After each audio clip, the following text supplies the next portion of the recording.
नमस्कार दोस्तों। व्यापार के लिए आई हुई एक जॉइंट स्टॉक कंपनी ने भारत को गुलाम बना लिया। तो वो क्या कारण थे जिनसे यूरोप और पूर्व के बीच व्यापार विकसित हुए? आइए आज जानने की कोशिश करते हैं। इन कारणों को हम अलग अलग बांट कर देखते हैं। सबसे पहले बात करें आर्थिक कारणों की, तो इस समय यूरोप में कृषि तकनीक में प्रसार हुआ और इसके साथ यूरोप की कृषि अर्थव्यवस्था विकसित हो रही थी। इस कारण एक कुलीन वर्ग का उद्भव हुआ जिसका भूमि पर स्वामित्व था। इसने पूर्व से आने वाली विलासिता की वस्तुओं की मांग बढ़ा दी और इस तरह यह व्यापार विकसित हुआ। परंतु 1453 में कुंसुतनिया के पतन के पश्चात यह व्यापार अवरुद्ध हो गया, क्योंकि अरब सागर के व्यापार पर अरबी व्यापारियों का और भूमध्य सागर के व्यापार पर इटालियन व्यापारियों का कब्जा हो गया था। लेकिन पूर्वी वस्तुओं की मांग बनी हुई थी। इस मांग को देखते हुए यूरोपीय देशों ने वैकल्पिक मार्ग की खोज आरंभ कर दी। इसी क्रम में क्रमशः कोलंबस ने 1492 में अमेरिका की और वास्को डी गामा ने 1498 में भारत की खोज कर ली।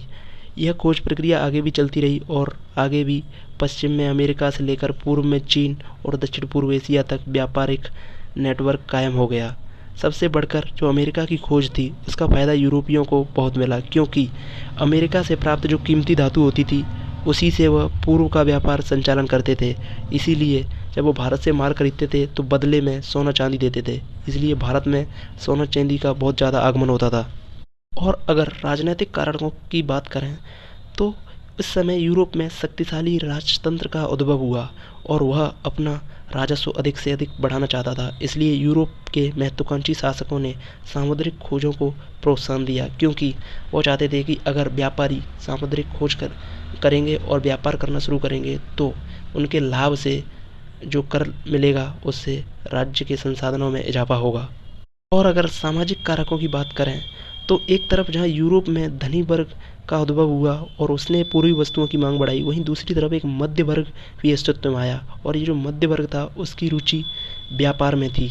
इसलिए इन्होंने भी काफ़ी वस्तुओं की मांग बढ़ाई और पूर्व का व्यापार संचालन किया। चौथा कारक है सांस्कृतिक कारक।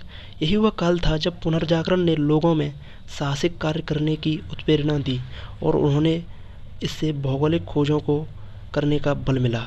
वहीं इसी समय धर्म सुधार आंदोलन ने यूरोपीय लोगों को नए क्षेत्र में प्रसार करने की प्रेरणा दी ताकि वहां ईसाई धर्म को फैलाया जा सके। इस प्रकार हम देखते हैं कि यूरोपीय व्यापार के विकास में केवल आर्थिक कारण उत्तरदायी नहीं थे, बल्कि राजनीतिक, सामाजिक और सांस्कृतिक कारण भी उतने ही महत्वपूर्ण थे।